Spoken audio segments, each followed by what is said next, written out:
ಹಸಿರಾದ ಮರಗಳಲ್ಲಿ ಉಸಿರುಂಟು ಮರಿಬೇಡ,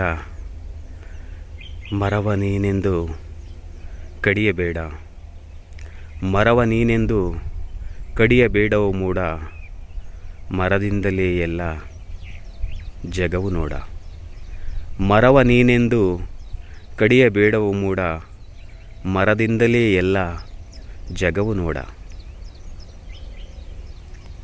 ಆಕಳಿಗೆ ಹಸಿರಾಗಿ, ಮನುಜನಿಗೆ ಉಸಿರಾಗಿ, ಸಕಲ ಜೀವಿಗೆ ಪ್ರಕೃತಿಯ ವರವಾಗಿ, ನಮ್ಮನ್ನು ಸಲಹುತಿಹಳು ಈ ತಾಯಿ.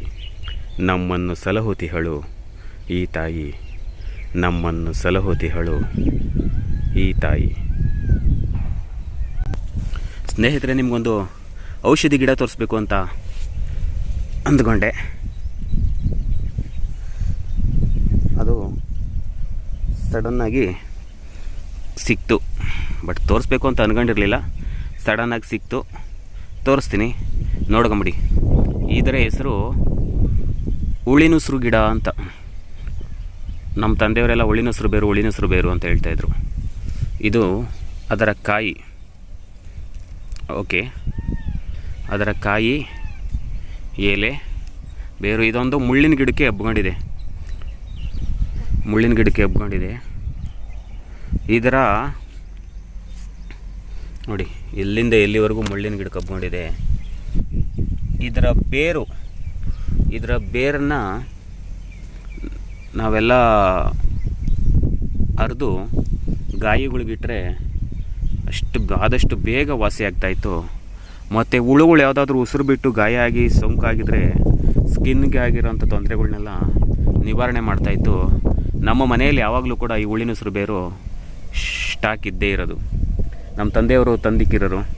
ಆದರೆ ಈ ಥರ ಗಿಡಗಳೆಲ್ಲ ಇವಾಗ ಎಲ್ಲೂ ಕಾಣ್ತಾ ಇಲ್ಲ.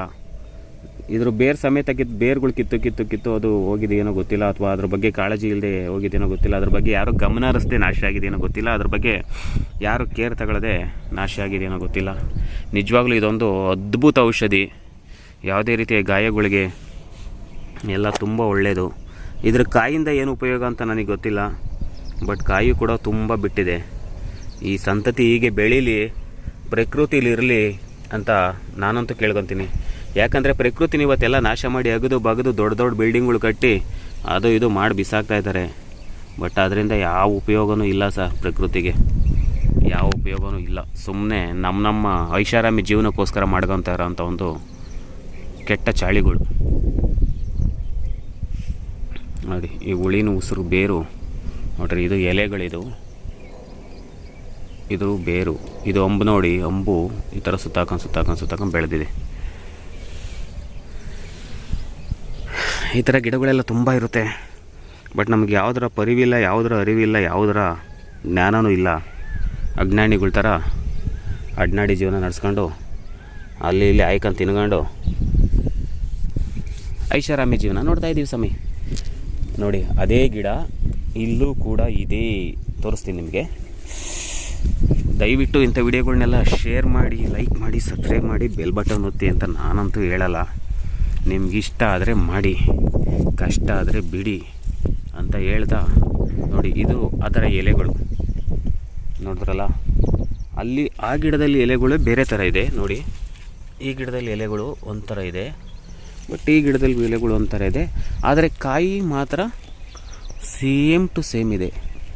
ಇದರಲ್ಲೂ ಏನಾದರೂ ವಿಧದ ಜಾತಿಯ ತಳಿಗಳು ಏನಾದರೂ ಇದ್ದಾವ ನೋಡಿ. ಈ ಕಾಯಿನ ಹುಳು ತಿಂತಾ ಇದೆ. ಹುಳು ನೋಡಿ ಯಾವ ರೀತಿ ತಿಂತಾ ಇದೆ ಈ ಕಾಯಿನ.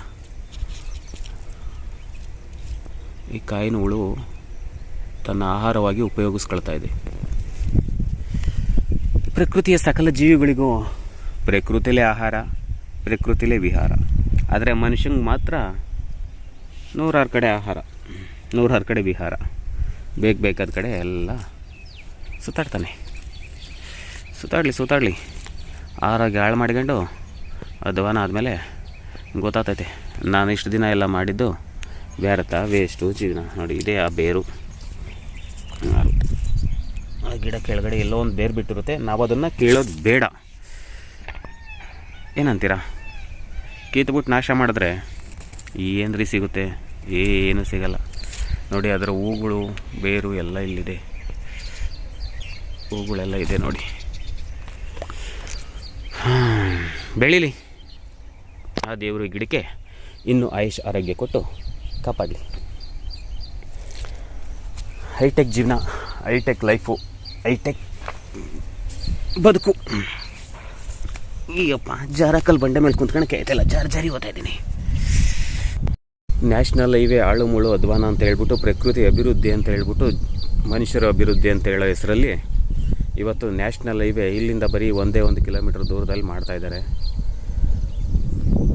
ಮುಂದಿನ ದಿನಗಳಲ್ಲಿ ಈ ಪ್ರಕೃತಿ ಯಾವುದೂ ಕೂಡ ನಿಮಗೆ ನೋಡೋದಕ್ಕೆ ಸಿಗಲ್ಲ. ಇದಂತೂ 100ಕ್ಕೆ 100 ಸತ್ಯವಾದ ಮಾತು ಅಂತ ನನ್ನ ಅನಿಸಿಕೆ.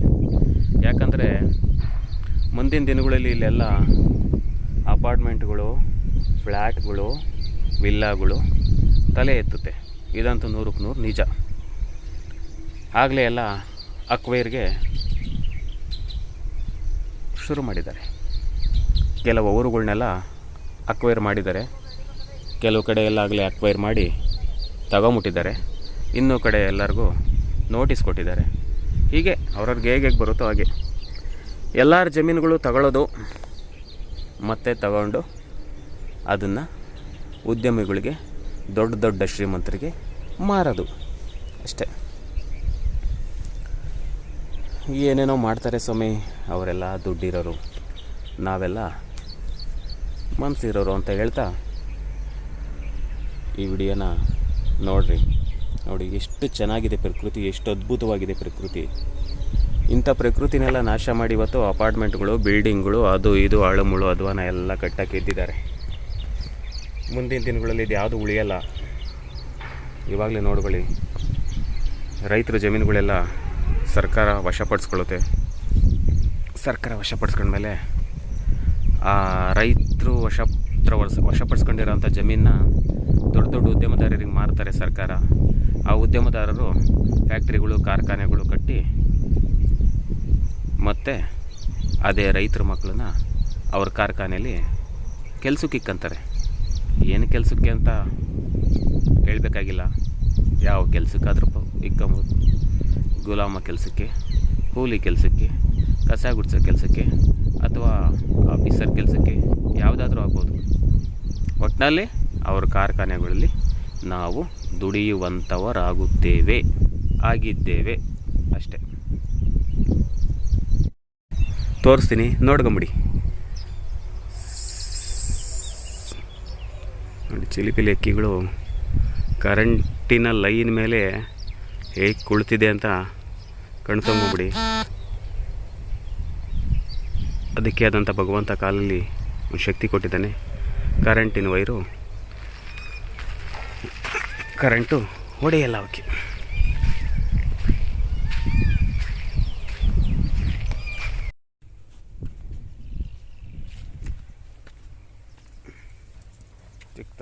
ತಿಕ್ತಾ ಇಲ್ಲಿಂದ ಜಾಗ ಖಾಲಿ ಮಾಡೋಣ. ಇಲ್ಲಿಂದ ಜಾಗ ಖಾಲಿ ಮಾಡಿ ಹಿಂಗೆ ಹೋಗಿ ಹಳ್ಳ ಗಿಡ ಐತೆ ನಾನು ತಗೊಂಡು ಹಿಂಗೆ ಕಾಲಿಕ್ಕಿ. ದಯವಿಟ್ಟು ಇಂಥ ಕಡೆ ಎಲ್ಲ ಯಾರಾದರೂ ಓಡಾಡಬೇಕಂದ್ರೆ ತುಂಬ ಕೇರ್ಫುಲ್ಲಾಗಿ ಓಡಾಡಿ. ಯಾಕಂದರೆ ಹಾವು ಗೀವು ಹುಳ ಊಟ ಏನಾದರೂ ಇದ್ದರೆ ತೊಂದರೆ. ಸಾಧ್ಯವಾದಷ್ಟು ಕಾಲಿಗೆ ಶೂ ಬದಲು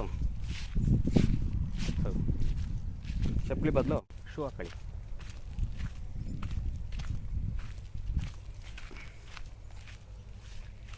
ನಮ್ಮ ಕಡೆ ಹೊರವಾಗಿಲ್ಲ, ಇನ್ನು ಮಲೆನಾಡು ಪ್ರದೇಶಗಳ ಕಡೆ ಎಲ್ಲ ಉದ್ದುದ್ದು ಶೂ ಹಾಕೊಳ್ಳಿ. ಅಲ್ಲಿ ಜಿಗಣೆ ಪಗಣೆ ಎಲ್ಲ ಸಿಕ್ಕಾಡಿರ್ತವೆ. ನಮ್ಮ ಕಡೆ ಜಿಗಣೆ ಕಾಟ ಏನೂ ಇಲ್ಲ, ಬರೀ ಇರೋದೇ ಮನುಷ್ಯರು ಕಾಟ. ಬೇವಿನ ಎಲೆಗಳು ತಿನ್ನೋಣ ಅಂತ ಇಲ್ಲೆಲ್ಲ ಹುಡುಕ್ತೆ, ಎಲ್ಲೂ ಸಿಗ್ತಾಯಿಲ್ಲ ಚೆನ್ನಾಗಿರೋದು. ಮತ್ತು ನಿಮ್ಗೆ ಇನ್ನೊಂದು ತೋರಿಸ್ಬೇಕು, ನೋಡ್ಕೊಂಬಿಡಿ. ಈ ಥರ ಬಾಟಲ್ ಕಟ್ಟಿದ್ದಾರೆ, ಅದಕ್ಕೆ ನೀರು ಹಾಕಿದ್ದಾರೆ. ಬೇಸಿಗೆ ಕಾಲದಲ್ಲಿ ಕಟ್ಟಿರೋಂಥ ಬಾಟ್ಲದು. ಅದಕ್ಕೆ ನೀರು ಹಾಕಿ ಗಿಡಗಳಿಗೆ ನೀರು ಉಣಿಸುವಂಥ ಒಳ್ಳೆ ಮಹತ್ ಕಾರ್ಯವನ್ನು ಮಾಡಿದ್ದಾರೆ. ಅವ್ರಿಗೆ ಒಳ್ಳೆಯದಾಗಲಿ, ಅವರಿಗೆ ನೆಮ್ಮದಿ ಸಿಗಲಿ, ಈ ಪ್ರಕೃತಿ ಮಾತೆ ಅವ್ರನ್ನ ಹರಸಲಿ, ಪಶು ಪಕ್ಷಿಗಳೆಲ್ಲ ಅವರಿಗೆ ಆಶೀರ್ವಾದ ಮಾಡಲಿ ಅಂತ ಹೇಳ್ತಾ, ಈ ಮರ ನೋಡ್ಕೊಂಬಿಡಿ, ಇದು ಹೊಂಗೆ ಮರ, ಹೊಂಗೆ ಗಿಡ ಅಂತ ಹೇಳ್ಬೇಡ, ಮುಂದಕ್ಕೆ ಏನು ಅಂತ ಬೊಗಳಲೆ ಅಂತ ನೀವು ಒಂದು ಹೇಳ್ರಿ ಆಯಿತಾ. ಹೇಳ್ತಾ ಮಾವಿನ ತೋಟ, ಮಾವಿನ ಓಟೆ, ಮರದಲ್ಲಿ ಕೋಟೆ ಅಂತ ಹಾಡಿತ್ತು. ನಿಮಗೆ ಈ ಪ್ರಕೃತಿನ ತೋರಿಸ್ತಾ ಇದ್ದೀನಿ. ಮತ್ತೊಂದು ಹೊಲಕ್ಕೆ ಬಂದಿದ್ದೀವಿ. ಹೊಲ ಚೆನ್ನಾಗಿದೆ, ಹಿಂಗೆ ಚೆನ್ನಾಗಿರಲಿ, ರೈತರಿಗೆ ಒಳ್ಳೆಯ ಲಾಭ ಕೊಡಲಿ ಅನ್ನೋದಕ್ಕಿಂತ ರೈತರಿಗೆ ಜೊತೆಗೆ ಲಾಭದ ಜೊತೆಗೆ ಆರೋಗ್ಯನೂ ಕೊಡಲಿ ಅಂತ ಕೇಳ್ಕೊಂಡು ಮಳೆ ಇದೆಲ್ಲ ತ್ಯಾವ, ಆ ತ್ಯಾವದ ಮಧ್ಯೆ ಈ ನನ್ನ ಜೀವ ನಡ್ಕೊಂಡು ಹೋಗ್ತಾ ಇದೆ ಅಂತ ಹೇಳ್ತಾ, ಕಾಲೆಲ್ಲ ಕಚ್ಕೊತಾ ಇದೆ, ಕಾಲೆಲ್ಲ ಚಪ್ಪಲಿ ಮಣ್ಣೆ ಕಚ್ಕೊತಾ ಇದೆ. ಕರ್ಕೊಂಡೋಗಿ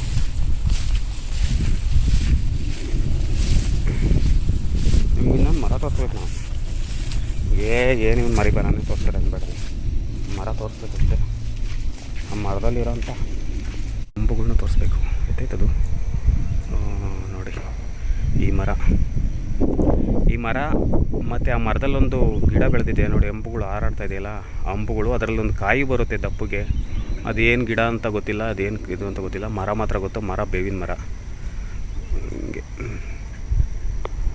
ಇದೆ, ಅದೇನು ಬಳ್ಳಿ ಅಂತ ಗೊತ್ತಿಲ್ಲ, ಅದರಲ್ಲಿ ಕಾಯಿಗಳೆಲ್ಲ ಇದೆ. ನೋಡಿಸ್ತೀನಿ ಕಾಯಿ, ಅದು ಸಿಪ್ಪೆ ಕಾಯಿ ನೋಡಿಸ್ತೀನಿ ರೀ. ನೋಡಿ ಕಾಯಿ ಕಾಣ್ತೈತೋ ಕಾಣ್ತಿಲ್ಲ ಗೊತ್ತಿಲ್ಲ, ಅಲ್ಲಿಗಂತೂ ಹೋಗೋಕ್ಕಾಗಲ್ಲ, ಸಿಕ್ಕಾಪಟ್ಟೆ ಗಿಡ ಬೆಳ್ಕೊತೈತೆ. ಈ ಗಿಡದಾಗ ಹೆಂಗೆ ಹೋಗಲಿ, ಕಾಯಿಗಳಿದೆ, ಬಳ್ಳಿಗಳಿದೆ, ಅದ್ಭುತವಾಗಿ ಹಾರಾಡ್ತಾಯಿದೆ, ನೋಡೋದಾಗ ಖುಷಿ ಆಗ್ತಾಯಿದೆ. ಈ ಗಿಡ ಇನ್ನೂ ಹಿಂಗೆ ಚೆನ್ನಾಗಿರಲಿ ನೋಡಿ, ಹಿಂಗೆ ಅಪ್ಕೊಂಡೋಗಿ ಹಂಗೆಲ್ಲ ಹಡ್ಕೊಂಡು, ಆ ಮರದಲ್ಲೆಲ್ಲ ಹಡ್ಕೊಂಡು ಬಳ್ಳಿಗಳನ್ನೆಲ್ಲ ಹಿಂಗೆ ಬೆಳೆಸ್ಕೊಂಡಿದೆ. ಈ ಗಿಡ ಇನ್ನೂ ಚೆನ್ನಾಗಿರಲಿ ಇದೇ ಥರ.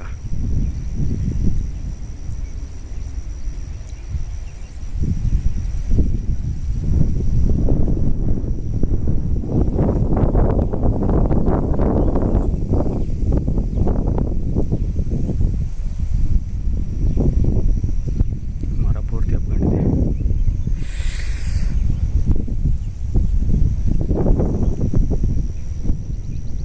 ನೋಡಿಸ್ತೀನಿ ಬರ್ರಿ, ಅದರ ಹಣ್ಣಿಂದು ನೋಡಿ ಏನೋ ತಿಂದಿದೆ ಹಣ್ಣು, ಅದರ ಹಣ್ಣುಗಳ ಸಿಪ್ಪೆ, ಅದು ಏನು ತಿಂದಿದೆ ಅಂತ ಗೊತ್ತಿಲ್ಲ.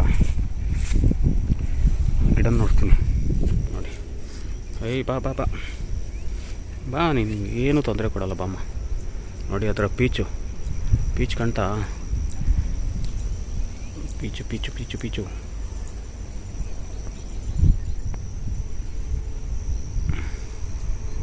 ಇದೆ. ಆ ಬಳ್ಳಿ, ಅದರ ಪೀಚು ಕಾಣ್ತಾ ಇಲ್ಲ, ಈಗ ಕಾಣುತ್ತೆ ನೋಡಿ. ಕೊಂಬೆ ನೋಡಿ, ಕಾಯಲ್ಲಿದೆ.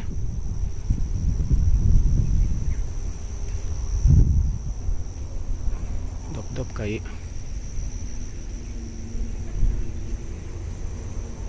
ಇನ್ನೊಂದ್ಸಲ ಯಾವಾಗಾದ್ರೂ ಈ ಕಾಯಿನ ತೋರಿಸೋಂಥ ಪ್ರಯತ್ನ ಪಡೋಣ. ಅದು ಆಟ ಆಡ್ತಾಯಿದೆ ಗಿಡ ಆರಾಮಾಗಿ. ಆಟ ಆಡಲಿ, ಪ್ರಕೃತಿಗೆ ತೊಂದರೆ ಮಾಡೋದು ಇನ್ನೂ ಜಾಸ್ತಿ ಬೇಡ.